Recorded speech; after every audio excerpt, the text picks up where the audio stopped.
Last week, we cleared the area of trash, pavers, and fence posts. We laid down weed barrier and hardware cloth and built the Coop base. We then cleared the overgrowth from our neighbors and sandwiched rocks and sand under another layer of hardware cloth.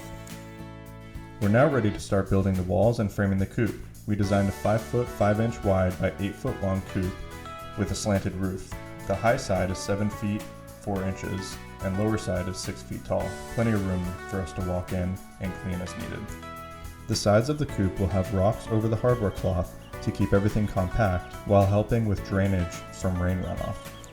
We're walking in through the door frame right now, while the opposite end will hold the layer boxes.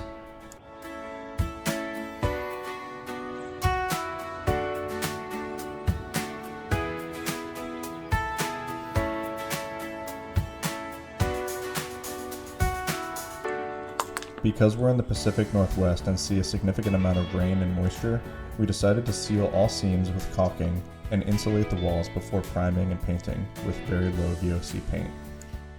The insulation will help with mold, but we also added ventilation at the top as well as an exhaust fan, which we'll show later, to get rid of ammonia and further reduce the chance of mold. Once the insulation was in place, we installed wall paneling, which was really just smooth plywood boards, and then sealed all seams. The next step was to prime and paint.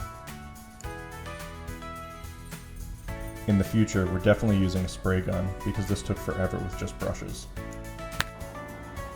For the most part, it came out great.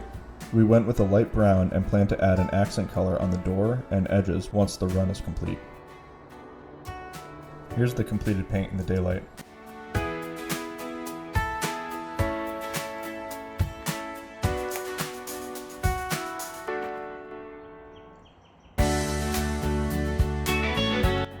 The roof is now sealed, primed, and painted.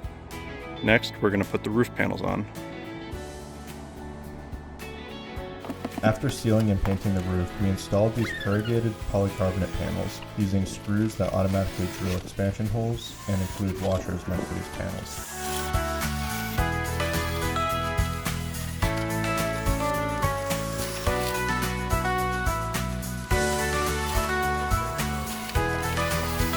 We'll likely add rubber edging to the high side of the roof to prevent water from dripping under the panels. Inside the coop, we're adding about 6 inches of all-purpose sifted sand. This will act as the floor and will allow us to poop or scoop and clean the interior similar to a litter box.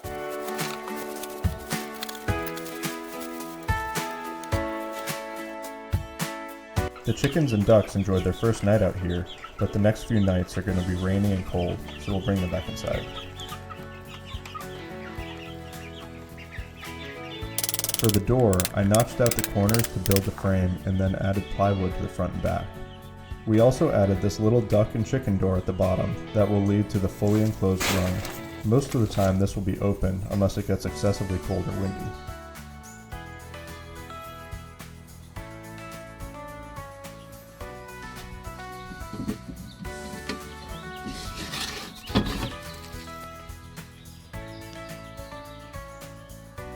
The top vents were screened with hardware cloth, solar-powered exhaust fan and lights were installed, and now it's almost done. In the next update, we'll have the layer boxes, roosting bars, and the run built up. But for now, it's going to be raining for the next 2 weeks, so we added some temporary furniture for them. If you're enjoying this build, please like and subscribe, and we'll see you in the next video.